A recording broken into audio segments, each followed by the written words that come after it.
Ancêtres, je vous offre ceci. Venez à moi.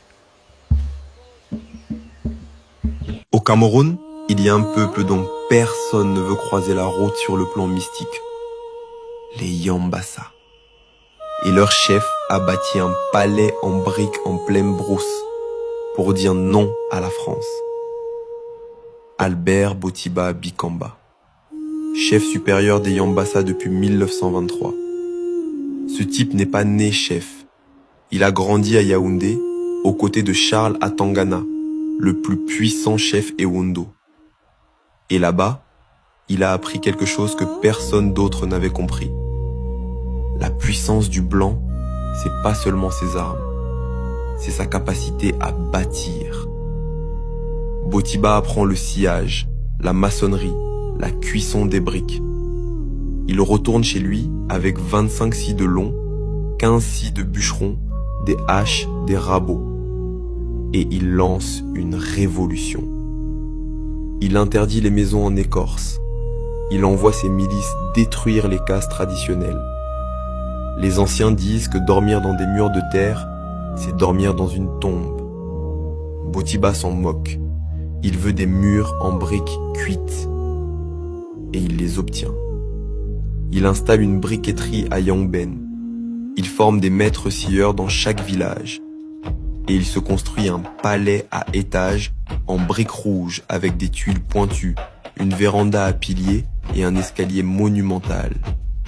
En pleine forêt du Mbam. Un Versailles de la brousse. Mais le vrai coup de génie, c'est la religion. En 1924, quand la France pousse à l'islam, Botiba se fait baptiser catholique. Il comprend que l'école missionnaire, c'est la clé de l'avenir, pas l'école coranique. En 1935, il va voir Monseigneur Vogt à Yaoundé et il lui dit « Donne-moi un prêtre. J'ai déjà construit le presbytère en briques et couvert de tôle. » Il n'attend pas l'église, il la précède. Les Yambassa basculent massivement vers le catholicisme. Aujourd'hui encore, 74% sont chrétiens.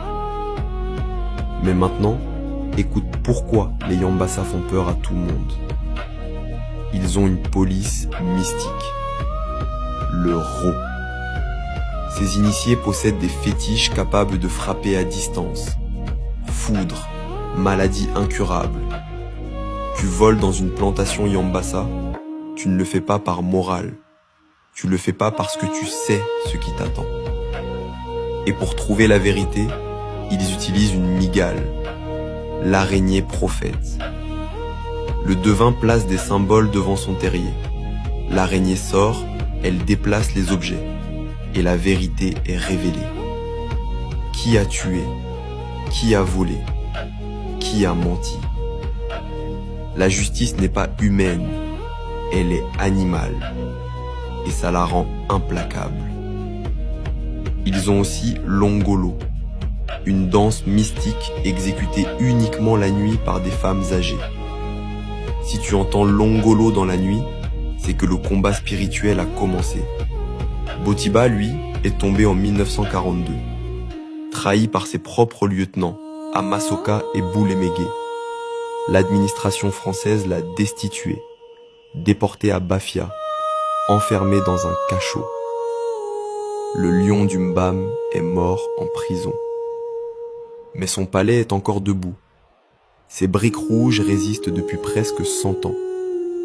Et chaque Yambassa sait qu'un homme seul a transformé un peuple entier, en disant non quand tout le monde disait oui.